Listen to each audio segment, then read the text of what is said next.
नमस्कार। मैं राकेश परमार। मित्रों, आज तो बात है कि उत्तर प्रदेश सरकार ने ये घोषणा किया है कि वो श्रम कानून के कुछ प्रावधानों को कुछ दिनों के लिए निलंबित करेगा। मित्रों, सबसे पहले तो आप एक बात बताओगे, मेरे पास किताब है, इसका नाम है कारखाना अधिनियम 1948। इसी के तहत देश भर में कानून लागू होता है, जिसका ब्रीफ डिस्क्रिप्शन इस छोटी सी पतली सी किताब में है, जिसको हम लोग आप लोगों के लिए पढ़ते हैं। उन्हीं अधिनियमों में से ये कुछ है पीएफ का, ये है ईएसआई का, और ये फैक्ट्री रूल 1950। इन्हीं 4 अधिनियमों के अंतर्गत श्रम कानून लागू। उसके बाद बोनस एक्ट, ग्रेजुएटी एक्ट सब है, वो सब फैक्ट एक्ट 1948 के अधीन निहित है। आज इसी पर बात होगी, लेकिन उससे पहले कुछ बातें जो आज बड़ा ही जरूरी हुआ, उस पर मैं आपसे आशीर्वाद लेना चाहूंगा, आपको बताना चाहूंगा। कृपया बने रहिएगा, श्रम कानूनों को विश्लेषण होगा, क्योंकि ये मेरा विषय है, कानून का विषय है, और मैं इसका एक छोटा सा विद्यार्थी हूं। तो मैं इस विषय पर जितना मेरे को बुद्धि ज्ञान आप लोगों का आशीर्वाद से प्राप्त हुआ है, मैं बोलूंगा। इस किताब की पूरी व्याख्या करने का तो समय मेरे पास नहीं है, लेकिन मैं कोशिश करूंगा कि श्रम कानून पर आपसे आपका आशीर्वाद ले। मित्रों, उससे जरूरी आदरणीय निर्मल भैया कुछ कहना चाहेंगे तो मैं आपको आमंत्रित करता हूं। जब तक मैं आज जो नई उस विषय पर थोड़ा सरकार को पूछ लूं। नहीं तो कई लोग कहते हैं कि मैं बोलने लगता हूं तो भाजपाई लगता हूं, चुप हो जाता हूं तो कांग्रेसी लगता हूं, नहीं तो समाजवादी तो हूं ही। मतलब इसलिए मैं चाहता हूं कि तटस्थ रहूं। आज जो सबसे ज्यादा आज शाम के समाचार पर और कुछ नहीं था, भारतीय रेल की बुकिंग परसों से शुरू हो गई है, और अब रेलगाड़ी कुछ चुनिंदा जगहों पर चलेगी। ये आधा सत्य है। पूरा सत्य यह है कि ये रेलगाड़ी आपके लिए नहीं है, आप मत खुश हो जाइए। रेल आपके लिए नहीं है, रेलगाड़ी मोदी, वो मैं आगे बताऊंगा। दूसरा और सबसे महत्वपूर्ण यह है कि विदेशों से जितने हमारे लोग फंसे हुए थे, वो सब हमारे भारत के भारतवंशी थे। उन सब लोगों को लिए हवाई जहाज और समुद्री जहाजों से वो लोग आ गए हैं। जो भारत की रेल ने अपनी रेल सेवा चलाया है, उसमें मैं समझ नहीं पा रहा हूं कि उसमें कुछ पढ़े लिखे लोग भी हैं, उन्हें कुछ समझ बुझ भी है कि नहीं, या कोरोना के विषय में वो जीरो नॉलेज रखते हैं।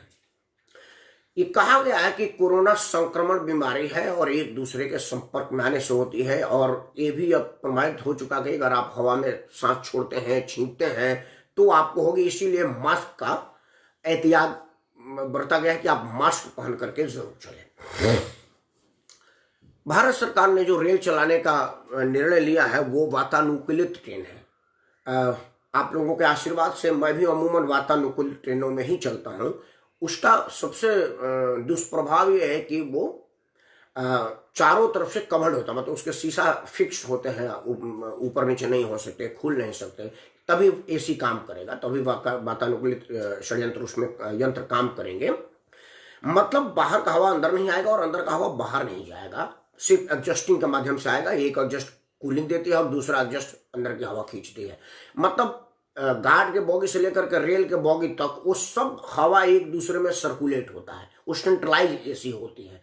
मतलब अगर किसी भी बॉगी में कोई भी एक आदमी अगर किसी भी रोग से संक्रमित हुआ, तो वो अपने रोग का वायरस पूरे बॉगी में फैला देगा, ड्यू टू एसी के फंक्शन से। एसी का फंक्शन है हवा खींचना और एक ही हवा को देना।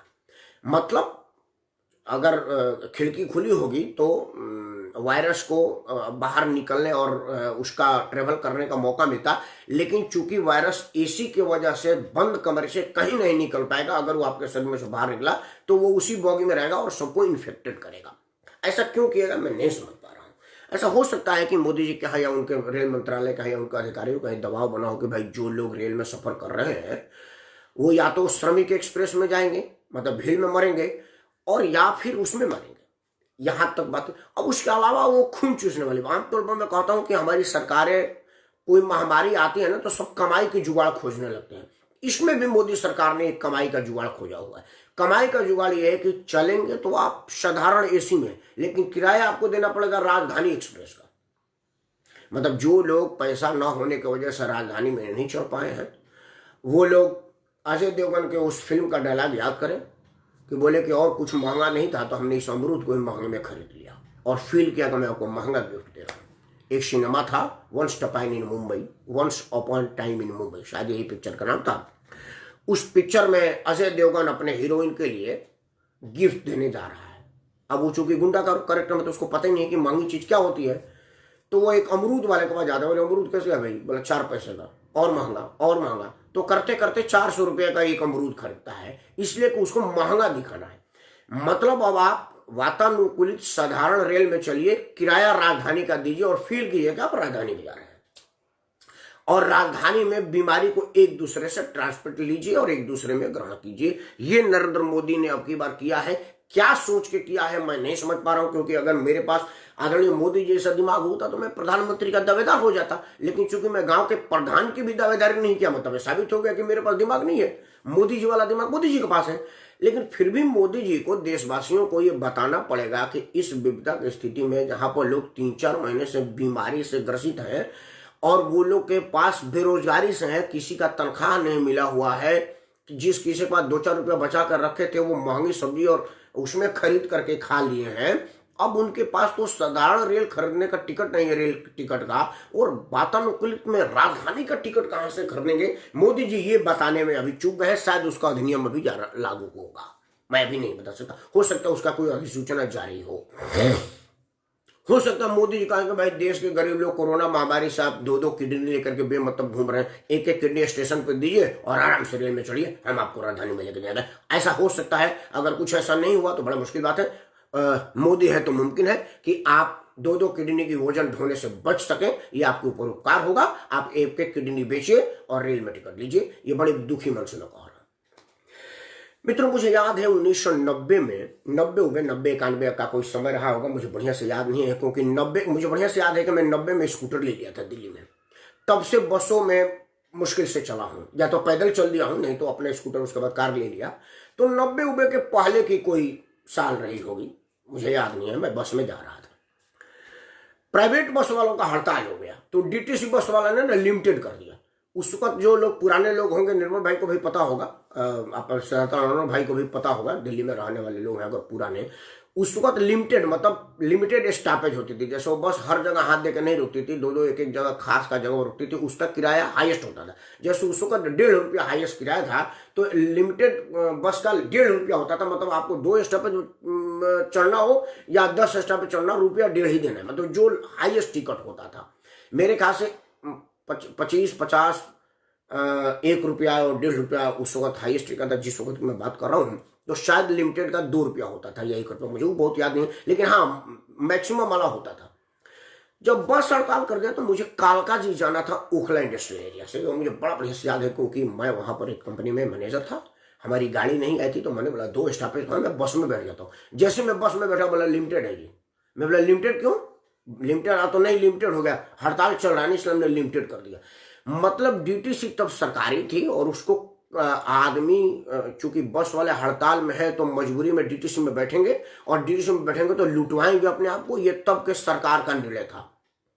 गरीब मजदूरों की बदुआ लगी, डीटीसी समाप्ति के कगार पे है, और वो खत्म ही होने के कगार पर। बाकी साकी अरविंद केजरीवाल बेच बूझ के जाएगा यहाँ से। शीला दीक्षित ने जितना बस खरीदा था वहां में, केजरीवाल उसको बेचता है।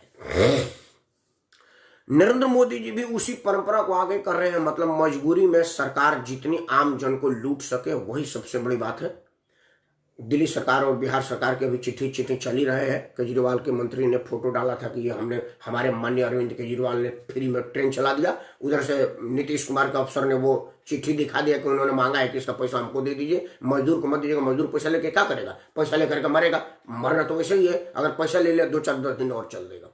ये बड़ी बुरी स्थिति है। इन बातों पर लोगों से सफाई चाहिए। और लोग ये अच्छा 2 रुपया था दीपक जी, हाँ 2 रुपया था, दीपक भाई ने क्लियर किया। नमस्कार दीपक ज्योति जी। बड़े भाइयों को तो ये तो काम है, लोग सुधार देते हैं अगर कहीं कोई गलती हो रही हो तो। हाँ मुझे बहुत दिन तक याद नहीं था, लेकिन आप लोगों की यादाश्त तो मजबूत है भाई, इसीलिए तो आप समाज में मजबूत स्थान बने हुए हैं।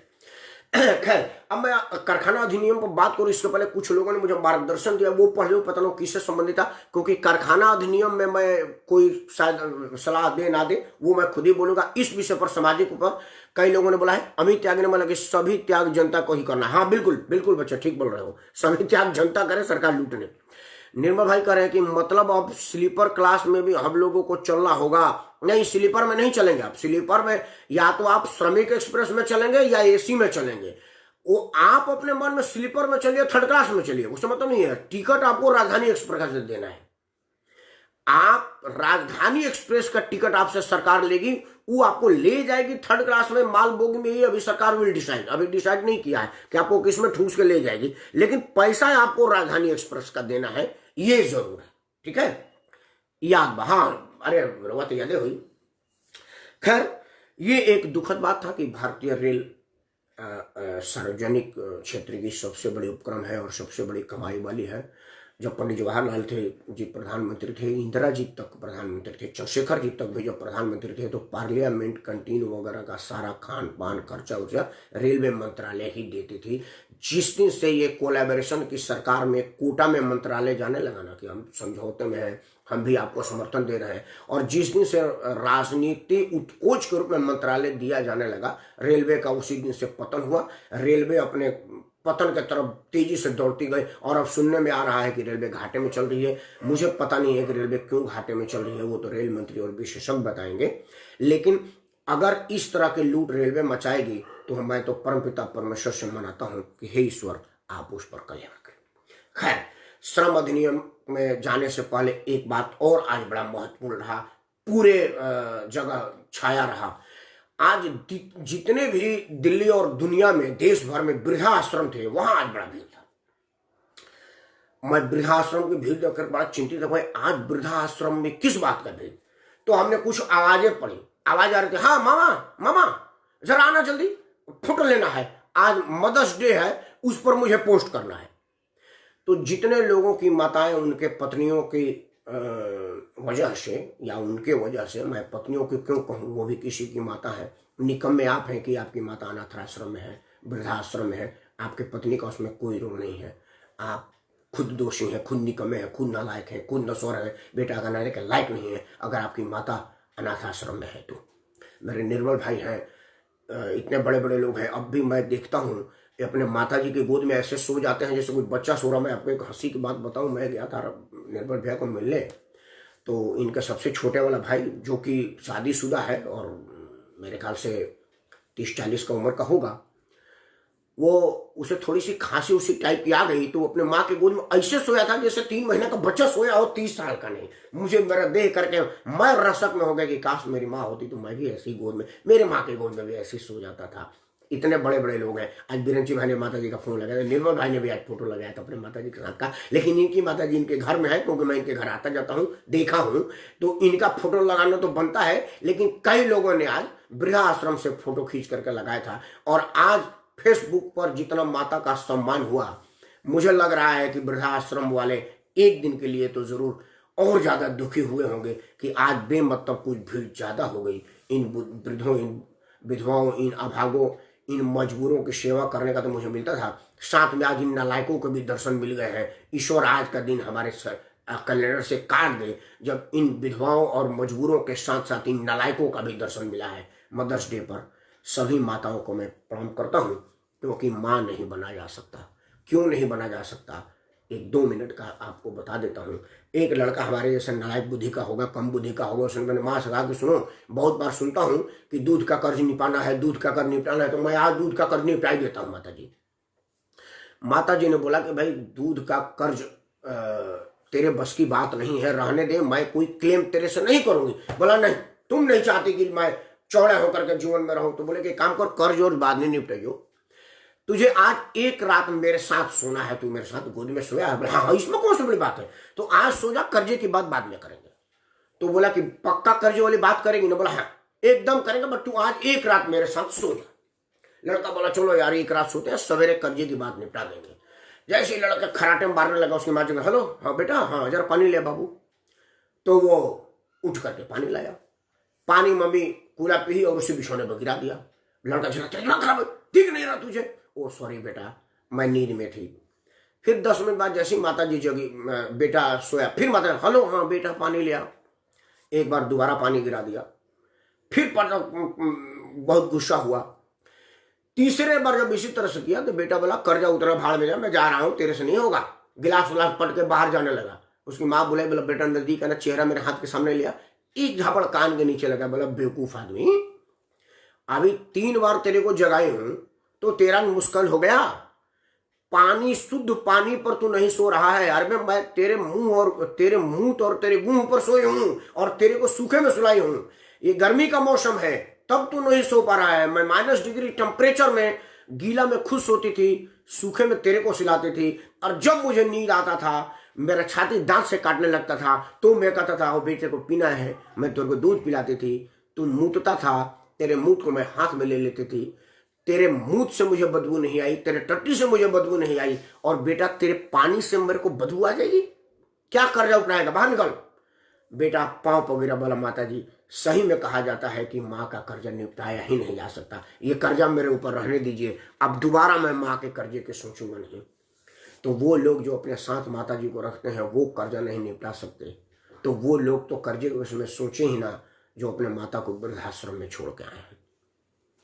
एक विद्वान ने कहा कि माता जी का देहांत हुआ है, कितने दिन का सूतक लगेगा? तो वो विद्वान ने बोला कि क्या बात है, माता जी आपकी कहाँ रहती थी? बोला हमारे साथ रहती थी। बोला वो फिर 14 दिन में उतर जाएगा। बोला पंडित जी मतलब इसमें क्या मतलब है?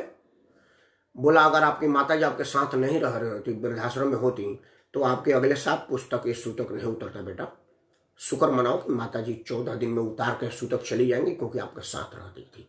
और अभी 14 दिन में तब उतरेगा जब माता जी अपने पूरे जीवन के अंतिम दिन तक आपसे प्रसन्न रह रही होंगी, आपसे सुखी रह रही होंगी और दिल से आपको दुआ दे रही होंगी, तभी उतरेगा। नहीं तो ये सूतक जीवन भर नहीं उतरेगा। अगर आपके माता जी ने एक आंसू आपके दिए दुखों के वजह से गिराया है तो बच्चों ने अपनी माँ को जीवन भर रुलाया है। कभी माँ को खुशी से रुलाया है, कभी माँ को तकलीफ देकर रुलाया है, लेकिन अगर दिल को दुखी देकर के माता को रुलाया है तो वो सूतक जीवन भर उन बच्चों से नहीं उतरता। मैं दुआ करता हूँ कि ऐसे बच्चों की संख्या कम हो और ऐसे माताओं की संख्या भी कम हो जो अपने बच्चों से अंतिम समय में महरूम रहे, अपने दिनों में वृद्धाश्रम में रहे। मैं क्या कर सकता हूँ? मैं तो प्रभु से प्रार्थना करूँगा कि उस सारे बच्चों को सद्बुद्धि दो जो ऐसे नालायकीपन सोच सकते हैं, क्योंकि 4 बच्चों के साथ लेकर के माता जी एक बिछौने पर एक कमरे में सो सकती हैं, लेकिन 4 मंजिल मकानों में माता जी उस कमरे में सेट नहीं कर पाती हैं। ये भी देखा गया कि जो वृद्धाश्रम में महिलाएं और पुरुष होते हैं उनकी 3-3, 4-4 कोठियाँ होती हैं। बहुत कम ऐसे माता पिता का वृद्धाश्रम में स्थान मिलता है जो गरीब होते हैं। ये भी एक देखा गया है। जो बड़े हाई क्लास के अफसर्स होते हैं, जो बड़े उद्योगपति हैं, वृद्धाश्रम में अमूमन वही होते हैं। इस विषय पर किसी दिन और बात हो, चूंकि मैं श्रम अधिनियम पर बोल चुका हूँ, नहीं तो आधा घंटा होने वाला है। इसी पर बोलता, इस पर तो 2-4 दिन बोला जा सकता है। लेकिन मित्रों, मातृ दिवस उनके लिए होगा जिनके लिए एक दिन माता थी। मैं तो अगर मेरी माँ की कल्पना एक दिन जीवन से हट जाए तो मेरे लिए जीवन ही ना हो, वो दिन ही ना हो। मेरी माँ मेरे लिए एक दिन नहीं है, मेरी माँ मेरे सांसों में है। जब तक ये सांस चलता है, उसी का दिया हुआ चल रहा है, तो मेरे लिए मातृ दिवस नहीं है। मातृ दिवस की मुबारक उनको है जो एक दिन माता के लिए करते हैं। हमारे लिए रोज रोज माता को सादर प्रणाम है, रोज रोज माता का श्री जय माता। हाँ मित्रों, आज बात हो रही थी कारखाना अधिनियम 1948, जिसके अंतर्गत सारे श्रमिक कानून और श्रमिक बंद है। ओंकार नाथ सिंह ने कुछ मार्गदर्शन दिया है, मेरे ख्याल से माता पर दिया होगा, फैक्ट्री अधिनियम तो देंगे नहीं, मैं सोच रहा हूँ कि पढ़ लूँ। उन्होंने लिखा है कि श्रम और कुमारवाली भारतीय संस्कृति मदर डे एवं फादर डे के रूप में एक दिन के लिए दिखावा वाला संस्कृति तक पहुंच गई है। हम वहाँ के आधुनिक हो गए। असल में ओंकार नाथ सिंह जी, ये हमारा संस्कृति नहीं है। ये थोड़ा सा कड़वा है, आप सुन लीजिएगा। असल में वहाँ के लोगों को है जहाँ मैक्सिमम लोगों को ये पता नहीं होता कि मेरे बाप कौन है। तो एक दिन याद किया जाता है कि हे ईश्वर, जो भी कोई ना कोई जो बाप होगा ही होगा, क्योंकि ये तो जैविक मजबूरी है, तो उनके लिए नमन है। कई माताओं को भी पता नहीं है कि बच्चों की उनकी माता जी कौन है, तो उनके लिए एक दिन याद किया वाला है। हमारे को क्या पता, हमने तो पीठ पर लात खाया है, पता चला था बाबूजी थे। अभी ये भी नहीं पूछ सकते मारे काहे, ठीक थे, काम कर बैठे तो अभी लात काहे को लगा। अब ये पूछेंगे तो दोबारा लात लगे, तो इसलिए हमने पूछा ही नहीं कहीं। अब माँ बैठे बैठे कान के नीचे लगा दी है, काहे मारी, एक बार और मारूंगी तेरे को, अच्छा रहने दो, एक ही वाला ठीक है। तो हम लोग तो मतलब लात जूता प्यार पुचकार झेलते हैं, सौभाग्य पाए हैं, तो हमारे लिए क्या एक दिन, हमें तो एक एक पल याद है। मुझे तो एक थोड़ा बड़ा इमोशनल पल है। मुझे याद है मैं अपने माँ को पोलो में लेके गया था, और हमारा एक भाई है, वैसे जात का ब्राह्मण है, जितेंद्र तिवारी। जितेंद्र आके बोला, चाची ये फ्री में तुम्हारा एम्स में करवा देती, बेमतलब अपोलो में लेना, 1.5 लाख रुपया खर्चा करेगा। आपको पता होगा मेरी माँ ऑपरेशन कराने से मना कर दी। बोली अभी मुझे बिल्कुल आंख से ठीक दिख रहा है, देख तेरे को देख रहा हूँ, सूर्य दिख रही हूँ, अब कितना देखा, सूर्य भगवान से ऊपर देख सकते हो, देख शुरू हुआ है कि नहीं, अब कितना दिखवाएगा, मुझे बिल्कुल नहीं करवाना। बड़ी जीत के मैं जितेंद्र पर नाराज हो गया। जितेंद्र बड़ा बेमतलब 1.5 लाख खर्चा करता है, एम्स में हम करा दे, हमारे फलाना वाला जाना होगा। फिर माँ को घर लाए, बाबूजी बहुत डांटे समझाए, तो मैं गुस्से में चला गया कि माँ फीस जमा हो गया, वो वापस नहीं होगा, तुम समझ नहीं रहे हो। तो मैं ऊपर से आया पानी लेकर के, तो बाबूजी से कह रहे थे कि पैसवा उसको लड़की की शादी करना है, बहुत काम है, 1.5 लाख रुपये डॉक्टर साहब बताइए ना कहाँ से आता है। आपको तो छींक आता है, अपोलो में चले जाते हैं। अगर जितेंद्र कह रहा है कि फ्री में हो जाएगा उतना ही बढ़िया, तो काहे लिए 1.5 लाख खर्चा कराना। मैं रोने लगा। मैं माँ ये 1.5 लाख तेरा ही है, मैं कोई छापा खाना मशीन नहीं बनाया, कोई नोट छाप रहा हूँ, ये तेरे दिए हुए शरीर ने 1.5 लाख कमाया है, तेरे सामने 1.5 लाख कुछ भी नहीं है। बहुत मनाना। फिर जितेंद्र को मैं बहुत डांटा उठा, मैं बोला आके तू ही बोल, तू ही लेके आ, तू आज अपॉइंटमेंट नहीं मिल रहा तभी जाएगी। जितेंद्र आके कहा कि आप मेरे को मरवाएंगी। कहा चाची चलिए करा लेते हैं, कोई बात नहीं। ये है माँ जो बच्चों का पैसा खर्चा नहीं होने देती, जो पैसों के लिए, वो है हमारी माँ, हमारे लिए एक दिन माता दिवस नहीं है। निर्मल भाई लिखा है कि आगे एक अंग्रेज ने एक बार कहा था कि हे भारतीय, तुमने हमारी सभी तथाकथित एडवांसमेंट को अपना लिया है, अब हम अंग्रेजों में वृद्धाश्रम मत अपना लेना। बिल्कुल, लेकिन उसका लोगों ने अपना लिया। खैर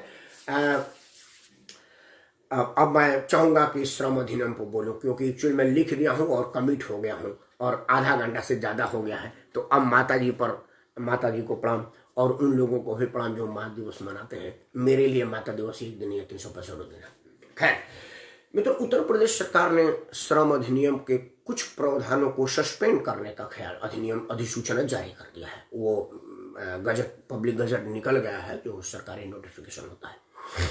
मतलब इसका मतलब ये है कि जो लेबर लॉ है, श्रम नियम, वो उत्तर प्रदेश में अब सस्पेंड अवस्था में है। सिर्फ 3 कानून ही लागू होगा। वो कानून है मिनिमम वेज, सेफ्टी एक्ट और लेबर बेनिफिट एक्ट। बाकी के सारे प्रावधान थे। इसका नेगेटिव और पॉजिटिव 2 बातें। सबसे तो पहले हम लोग पॉजिटिव लोग हैं, तो पॉजिटिव ही सोचें। देखिए, मैं लेबर लॉ के विषय में खूब बढ़िया से जानता हूँ, मेरा विषय है, इसके प्रावधानों का अध्ययन किया हूँ, इस विषय पर फाइट किया हूँ, करता ही रहता हूँ।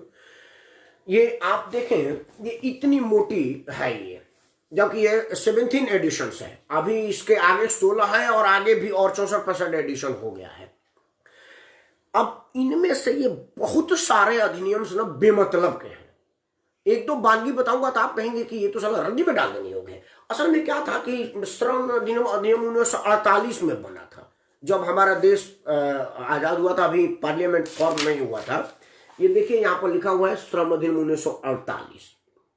ये 48 में, ये देखिए ये 48 लिखा नहीं वाला, मतलब ये 1948 में बना और बाद में फैक्ट्री रूल बना 1950 में। इन प्रधानों उसमें ESI एक्ट 1952 बना, ESI एक्ट 1977 बना। तो 1948 में जो जो चीज थी उस वक्त का बेस्ट कानून बना। जैसे आप लोग अगर रेलवे स्टेशन पर जाते होंगे तो देखे होंगे कि एक जगह 3 बाल्टी रेता और 3 बाल्टी पानी, वो एक लाल सा तिरछा सा नहीं होता था, उसको फायर बकेट बोलते हैं वैसे, तो वो लगाना जरूरी था। उस वक्त चूंकि आग बुझाने का कोई और इंस्ट्रूमेंट इजाद नहीं था, तो लगा कि भाई आग लग जाए अगर जनरेटर में, तो इसे बुझा दिया जाए। आप अगर सरकारी कचहरी उचहरी में गए होंगे तो कोने पर एक बर्तन में रेता रखा होता था, लोग उसमें थूकते थे। ये ऑफिसों में रखा रहता था। ये सब अधिनियम के अंतर्गत भी है। इस पर 6 महीने की सजा और 1.5 लाख रुपया फाइन है अगर आपके यहाँ 3 बाल्टी नहीं रखा गया तो। अब हम जब 2020 में है तो ऐसी आग बुझाने के यंत्र बन गए हैं कि अगर आपकी कंपनी में आग लग जाए, आप घर में सोइए, सवेरे आइएगा तो पता चलेगा कि अच्छा रात में आग लगा था। आग लगेगा भी और उस मशीन अपने से बुझा देगी और स्वतः बुझाने के बाद मशीन बंद भी हो जाएगी। उसको लगेगा कि अब आग बुझ गई है तो उसमें बाकी के कार्बन डिस्चार्ज नहीं होगा, वो बंद हो जाएगा। इतनी बढ़िया बढ़िया मशीनें आ गई हैं, लेकिन 1948 में अभी तक अमेंडमेंट नहीं हुआ, इसलिए फैक्ट्री इंस्पेक्टर उसी के अंतर्गत चालान काटते हैं। इधर आओ, स्टूल पर ऐसे लगेंगे, अरे डस्ट, हाँ लाइट आपका बड़ा कम है, आपने ये वाला हेलोजन 5 नहीं लगा रखा है। उन्हें पता नहीं कि आज के तारीख में इतनी बढ़िया बढ़िया लाइट है कि पता नहीं चलता अंदर के दिन है कि रात है, और लेकिन उस पर चलान है, हेलोजन नहीं है, पेट्रोमैक्स नहीं है, ओहो फिर तो चलान है। मतलब ऐसे कई है, मैं कितना कहूँ, पूरे अध्ययन करने में बड़ी लंबी चौड़ी आ जाएगी। तो उन अधिनियमों का समाप्त होना आज के समय में बड़ा जरूरी है। लेबर लॉ रिफॉर्म की बात चल रही है, अब उसमें सरकार जीतेगी कि सरकार को चंदा देने वाला जीतेंगे, इसी बात पर जिस दिन समझौता हो जाएगा लेबर लॉ इंप्लीमेंट हो जाएगा। जो अमेंडमेंट लेबर लॉ है उसमें कई प्रावधान है, कुछ प्रावधान है जिस पर एतराज किया जा सकता है, जैसे कि पीएफ एक्ट में है कि सीलिंग 15,000 है, मतलब 15,000 ₹1 अगर आपका तनख्वाह है तो सरकार कंपनी वाला आपका पीएफ नहीं काटेगा।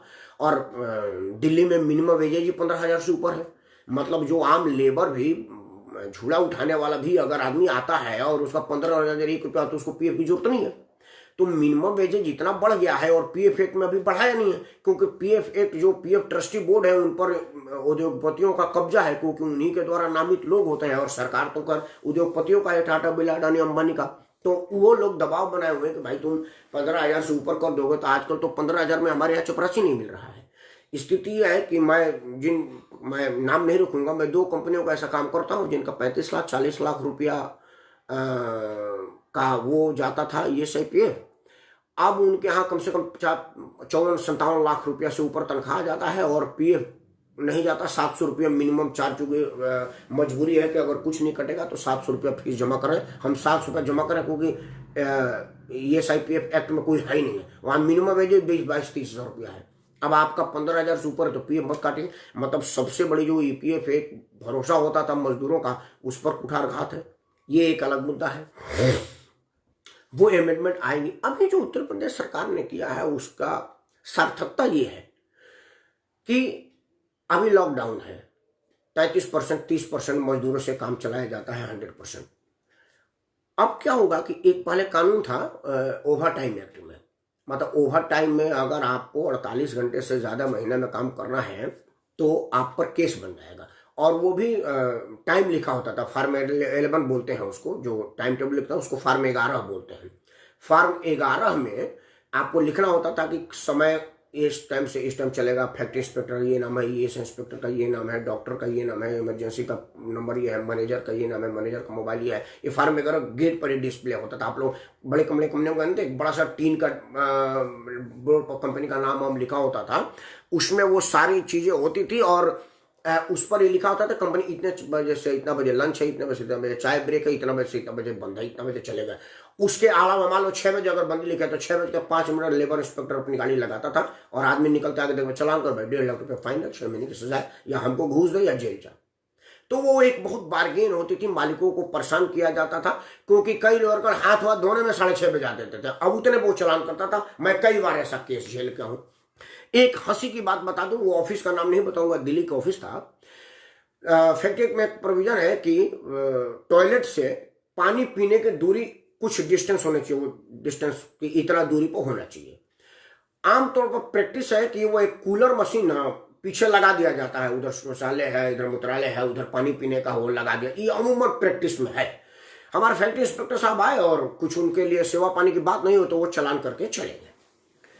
कंपनी वाले ने मेरे को चलान भेजा, यार परमार जी तो चलान करके, मैं बोला चलो ठीक है। तो मैं उनके ऑफिस में गया, ऑफिस में तो उनका ऑफिस में भीड़ था, तो मैं बोला चलो पेशाब करके आते हैं। सबसे पहले यही किया जाता ना कि मुंह धो ले, ऑफिस में जरा क्लीन होकर के जाओ, अफसर के सामने जाना है, कमिश्नर स्तर का आदमी है। तो मुझे बड़ी हंसी आई कि शौचालय 2 था उसमें, एक हर जगह 2 कोई होता है, तो एक शौचालय में वो पानी कूलर मशीन लगी थी, और दूसरा शौचालय में तो एक ही दीवार में दोनों था। तो मैं पानी पी करके आया और बोला सर क्या हाल है, आप शौचालय में गए कि नहीं? बोला ये मत छोड़, चौका के बाद चौकी मत कर, तुम्हारे पर कानून लागू है, फैक्ट्री एक्ट में है, ऑफिस एक्ट में नहीं है। मैं बोला सर चलिए ठीक बात है। हंसने लगा, परमार ये तुमने मुद्दा उठाया, चल मेरी जवाब दे दे, मैं रिमर्स करता हूँ कि हम ये कर देंगे, चिट्ठी लिख दे। लेकिन ये बात किसी ने नोटिस नहीं किया कि मैं दूसरों का चलान करता हूँ, हमारे यहाँ है। मैं बोला सर अभी सवेरे मैं आया था मलेरिया का चलान करने के लिए, तो सबसे पहले जज साहब है साहब ने क्या हुआ सर, अरे यार मच्छर था यार, हम सर आपके यहाँ भी मच्छर है और हमारे मच्छर के लिए आप चलन कर रहे हैं। तो ये हमारे देश में है कि उनके यहाँ कानून लागू नहीं है, हम पर कानून लागू है। लेकिन फिर भी अगर मजदूर आज कम है तो 8 घंटे के बजाय 10 घंटा 12 घंटा काम करेगा तो देश की जो प्रगति प्रोडक्शन पे निर्भर करती है वो प्रोडक्शन बढ़ेगा और उस मजदूर का भी भला होगा जो कोरोना महामारी में अपने जान को जोखिम में डाल करके फैक्ट्री जा रहा है आ रहा है। वो 2-4 घंटा ज्यादा काम कर लेगा तो उसको ओवर टाइम ज्यादा मिल जाएगा और तनख्वाह बढ़ जाएगी। वो एक और भी बढ़िया बात है। आप सब लोगों को पता है कि हमारे देश में मैक्सिमम कंपनियां जो है वो है 20 लोग 30 लोग 10 लोग 5 लोग, रेस्टोरेंट ढाबा पान का दुकान पड़वानी का, इस पर ज्यादा एम्प्लॉयमेंट हमारे देश में है। मतलब टाटा बिरला डालमिया में जितने लोग हैं उससे बहुत ज्यादा लोग लघु उद्योग कुटीर उद्योग में है, एमएसएमई और एमएसएमई वाले में है। उनके यहाँ सबसे पहले मुझे निजी अनुभव है, मुझे याद है कि मैं ओखला में एक कंपनी में मैनेजर था। तो मैं गया था हमारा यूनिट विजिट करने के लिए हौजरानी में। हौजरानी वाला आया वो मास्टर और बोला कि सर जरा एक बार आप मालिक से बात कर लिए, मिले नहीं, अब एक ऐसा है हमको कुछ पैसा दे दीजिए, मैं कुछ मशीनें बढ़वा लेता हूँ, आपका काम और तेजी से चलेगा। तो मैं बोला क्यों, तो 20 मशीन सर ने लगवाया था, अब सोच रहा हूँ 30 और लगा लो। मैं रास्ते पर सोचता आया कि मैं मशीन उनकी क्यों, मेरे मशीन क्यों ना हो। तो मैंने मालिक को बोला कि आप उसकी मशीन लगाते हो अपने यहाँ लगाओ। बोला परमार जी ये लेबर प्रॉब्लम है। बोला तो मैनेजर मेरे को काहे ले रखा है, मैं देखूंगा। तो हमने वहां पर रखा। तो मुझे याद है कि जब आते थे ना कारीगर भर्ती होने के लिए, बोलते देखिए जी हफ्ता का हफ्ता पैसा लेंगे, इतना दिन में ओवर टाइम लेंगे और ओवर टाइम 4 घंटे से कम होगा तो हम नहीं करेंगे। हमने कईयों को कहा कि देख हमारा ओखला इंडस्ट्रियल में कंपनी है, यहाँ फैक्ट्री इंस्पेक्टर घूमते रहते हैं, ओवर टाइम नहीं कर सकते। बोला वो आपका प्रॉब्लम है, हमें ओवर टाइम नहीं करेंगे क्योंकि हम तो हफ्ता दिन काम करते हैं और पैसा उठाते हैं घर चले जाते हैं। फिर 4-5 दिन के बाद आते हैं क्योंकि वो सब कानूनपुर के ज्यादा मुस्लिम लोग थे जो सिलाई का काम करते थे। तो ये बहुत टेक्निकल प्रॉब्लम है कि मजदूर पहले देखो, मजदूर मजबूर है, इसीलिए मजदूर है। तू चाहता है कि 4 रुपये ज्यादा मुझे कहीं मिले, नंबर एक तरीके से मिले और अच्छी बात है, नहीं तो बेईमानी उतर आएगा। तो इन प्रोविजनों पर मालिक को दोहरा मार होता था। एक तो वर्कर करा मैं काम नहीं करूंगा अगर ओवर टाइम नहीं मिलेगी तो, दूसरा इंस्पेक्टर कहता मैं तेरे को चालान करूंगा अगर तूने ओवर टाइम करवा दिया तो। अब मालिक दोनों तरफ से पीसता था। योगी जी ने इस प्रोविजन को हटा करके उपकार किया है उत्तर प्रदेश की औद्योगिक क्रांति पर। ये इसका बहुत सार्थक रिजल्ट आएगा, ऐसा मैं मानता हूं। योगी जी का कहना बिल्कुल ठीक है। अब मिनिमम वेजेस पर उन्होंने कोई लिबरेशन मतलब छूट नहीं दिया है, मतलब जो सरकार के द्वारा निर्धारित तनख्वाह है वो आपको देना ही देना है। तो ये एक तरह से बड़ा बढ़िया बात है। अब यही मांग भारत सरकार में भी हो रही है। भारत सरकार के एक बड़े अधिकारी के आज एक बयान भी आया था कि हम एक इंडस्ट्रियल पूल बना रहे हैं, हमने एक चिन्हित कर लिया है कुछ लोकेशनों का। वो कुछ खतरे की बात भी और कुछ संतोषजनक बात भी।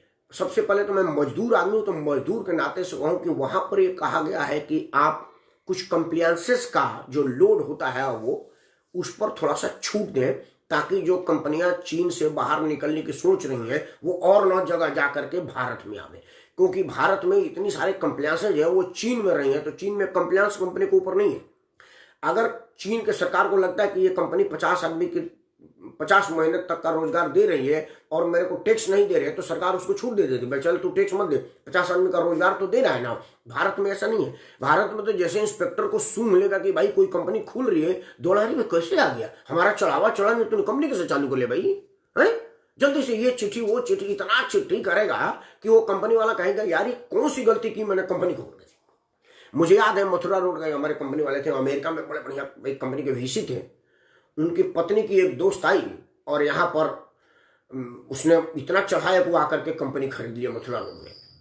अब आके कह रहे थे परमार जी ये दिल्ली में इंस्पेक्टर कितने हैं, हाथ में झाड़ू लिया तक मैं इंस्पेक्टर हूं। मैं बोला वो सैनिटरी इंस्पेक्टर है, उसको भी चालान करने का पावर है। बोला यार अगर मैं गोली मार दूं ना तो एक पुलिस इंस्पेक्टर मेरे को खोजेगा, लेकिन मैं कंपनी चला रहा हूं, रोजगार दे रहा हूं, तो 40 इंस्पेक्टर मेरे को धमका रहे हैं, समझ नहीं रहा मैं इंस्पेक्टर हूं। ये भारत में रहना मुश्किल है। ये इंडस्ट्रीज कम्युनिटी की तकलीफ भी है। लेकिन दूसरे पॉइंट ऑफ व्यू से ये भी है कि अगर ये इंस्पेक्टर ना हो तो मालिक आपकी किडनी गेट पर निकलवा लेगा, कहेगा काम किया किडनी उतार और बाहर जा। ये भी एक बार मतलब सिक्के के 2 पहलू हैं। आपको एक पहलू दिख रहा है, अगर सिक्का दूसरे तरफ से घिसा हो तो नहीं चलेगा। सिक्का की उसी मूल्य पर चले, इसके लिए जरूरी है कि सिक्का का दोनों तरफ बराबर हो, तो सिक्के का एक पहलू है कि कंपनी मालिक अननेसेसरी कानूनों से परेशान है, जिसकी आज के तारीख में रेलेवेंट नहीं है, लेकिन फिर भी वो कानून चूंकि 1948 में बने हैं तो अब तक इम्प्लीमेंट है। लेकिन दूसरा तरफ यह है कि अगर वो कानून की बोझ ना हो तो कंपनी मालिक मजदूरों को तनख्वाह ना दे, ये भी एक जरूरी है। तो इसका बीच का मार्ग निकालने के लिए सबसे जरूरी ये होगा कि आप ईमानदारी बरतें, और जो मॉनिटरिंग सिस्टम होती है ना, वो आजकल इलेक्ट्रॉनिक सर्विलांस बहुत बढ़िया है। लोग ऐसे जैसे आप आरोग्य ऐप चला रहे हैं, उसी तरह से श्रम सुविधा की भी कई लेबर ऐप लगे हुए हैं, लेकिन बहुत मजदूरों के पास मोबाइल में ऐप डाउनलोड करने की सुविधा नहीं है, मतलब वो मोबाइल पुराना दर्जे का इस्तेमाल कर रहे हैं। लेकिन इन सब चीज़ों को अगर सख्ती से लागू किया जाए, इलेक्ट्रॉनिक सर्विलांस हो, इलेक्ट्रॉनिक्स इंस्पेक्शन हो, कंपनी में फिजिकल इंस्पेक्शन हो ही ना हो, आमतौर पर अब PF का इंस्पेक्शन फिजिकल हो नहीं रहा है, वो सब ऑनलाइन ही हो रहा है, तो ऑनलाइन में थोड़ा सा चुराना लुकाना मुश्किल हो गया है। लेकिन इसको और थोड़ा सा अगर सख्त करने की जरूरत हो, इसमें सबसे बड़ी बात है कि देश में करेंसी नोटों की छपाई ही कम हो जाए, तभी जाकर के इस तरह की चोरी हो। करेंसी नोट लाइसेंस की तरह से मिले, भाई तेरे को किसने पैसा दिया, तू आके बताएगा कि मैंने तेरे को 1 लाख रुपए तो कहाँ खर्चा किया, सब्जी किना फलाना किना। उसके बाद काउंटर जांच होगी, सब्जी वाले के पास गया क्या, फिर सब्जी वाला वो अपने हिसाब में लगाया था। इतनी तरह के और इस तरह की अगर कुछ चीजें होंगी तब जा करके लोगों पर दबाव बढ़ेगा, कंपनियों पर और होगा। बात कंपनी की पूल की हो रही थी। भारत सरकार ने निर्णय लिया है कि वहां पर कुछ प्रावधानों में छूट दे करके कंपनी मालों को आकर्षित किया जाएगा। ये ध्यान रहे, यूनियन कार्बाइड को भी हमने कुछ छूट दिया था, वो हमारे सैकड़ों लोगों का जान लेकर के चला गया। इस तरह की छूट आदमी के जान लेने की कीमत छूट पर नहीं होनी चाहिए, भारत सरकार को ये सोचना पड़ेगा। और दूसरा, औद्योगिक क्रांति भी हमारे देश में है, क्योंकि उद्योग अगर बंद हो जाएंगे तो रोजगार कहाँ से आएगा। आज के तारीख में कोरोना महामारी से दुनिया भर में अनएम्प्लॉयमेंट का एक बहुत बड़ा वो चला है, जिससे आदमी का सर्वाइव करना मुश्किल है। तो रोजगार चाहिए, लेकिन रोजगार इस कीमत पर नहीं चाहिए कि वो मजदूर की खून खींच ले। तो भारत सरकार अगर कुछ कर रही है तो मुझे पूरा उम्मीद है कि उन सब पहलुओं पर जांच करके ही कर रही होगी। लेकिन सभी सरकारें प्रो इंडस्ट्रियलिस्ट होती हैं, क्योंकि इंडस्ट्रियलिस्ट उनको चंदा देते हैं। लेकिन इतना प्रो इंडस्ट्रियलिस्ट ना हो जाए कि आम जनमानस को तकलीफ दें, आम जनमानस के लिए परेशानी वाली बात हो। कुछ लोगों ने मुझे मार्गदर्शन किया है, मैं समझ रहा हूँ कि उनकी पढ़ लूँ अगर इस पर होगा तो। अमित कुमार सिंह परमार ने लिखा कि हम तो ओखला में गए थे तो देखे कि गांव के लोग 12 घंटे से ज़्यादा नौकरी करते थे, लेकिन वेतन संतोष नहीं। वो मिनिमम वेजेज एक्ट का एक अलग केस है अमित, लेकिन उस पर एक अलग अधिनियम है। अब आजकल वो चीज़ें नहीं है, आजकल कैश में पेमेंट ही नहीं है, चेक से पेमेंट हो रहा है या ऑनलाइन पेमेंट हो रहा है, तो अब मिनिमम वेजेज वाला समस्या समाप्त हो चुका है। अमित लिखे कि 5,000 से कम पर शिक्षक रखे जाते हैं। हाँ बिल्कुल, उन एक्चुअली क्या होता है कि अब हर जगह ऑनलाइन कर दोगे तब जाकर के ही होगा, ऑफलाइन अगर कहीं होगा तो जाकर के नहीं हो पाएगा। खैर, आज बात श्रम अधिनियम के जो कुछ प्रावधानों को निलंबित किया गया है, उत्तर प्रदेश के माननीय जोगी जी पर मुझे भरोसा है कि वो श्रमिकों के कल्याण पर कुठारघात नहीं होने देंगे। ऐसा अब तक के उनके कामों से पता चला है कि उनकी जो एडमिनिस्ट्रेटिव पावर है वो संतोषजनक है, बल्कि कई जगह एक्सीलेंट है। तो जोगी जी पर मुझे भरोसा है। पूरे देश में मोदी जी के नेतृत्व में औद्योगिक क्रांति हो रही है, और जो बाहर के लोग आ रहे हैं हमारे देश में उद्योग लगाने के लिए, वो उद्योग लगाए। हम बिल्कुल प्रो इंडस्ट्रियलिस्ट चाहते हैं कि हमारी सरकार हो, लेकिन उसमें हमारे श्रमिकों के कल्याण की रक्षा जरूर हो, तभी जा करके सिक्का चलेगा। अगर सिक्का का दोनों तरफ सेम बैलेंस होगा और दोनों तरफ की छपाई मजबूत होगी, कोई भी रुपया दोनों तरफ का प्रिंट सही होगा तभी चलेगा, नहीं तो कागज का टुकड़ा है, रद्दी का टुकड़ा है। अगर उद्योग यहाँ लग गए और मजदूरों का भला नहीं होगा तो वो खड़े रह जाएंगे, चल नहीं पाएगा, उसकी चिमनी से धुआं नहीं दे पाएगा। लेकिन अगर इंडस्ट्री नहीं लगी तो हमारे मजदूर सड़क पर बेरोजगार लापरवाह की तरह से भूख मर जाएंगे। इसलिए ज़रूरी है कि फैक्ट्री भी लगे और मजदूर भी हो, और दोनों आदमी का संतुलन बना के हो। ऐसी मेरी उम्मीद है, यही मेरे चाहे भारत सरकार से हाथ जोड़ करके यही मांग है। मित्रों, मातृ दिवस उन लोगों के लिए है जो लोग मनाते हैं, उनको भी प्रणाम। मेरे अपने पूज्य माता जी को भी प्रणाम। हारेगा कोरोना, जीतेगा हिंदुस्तान। जय हो भारत महान।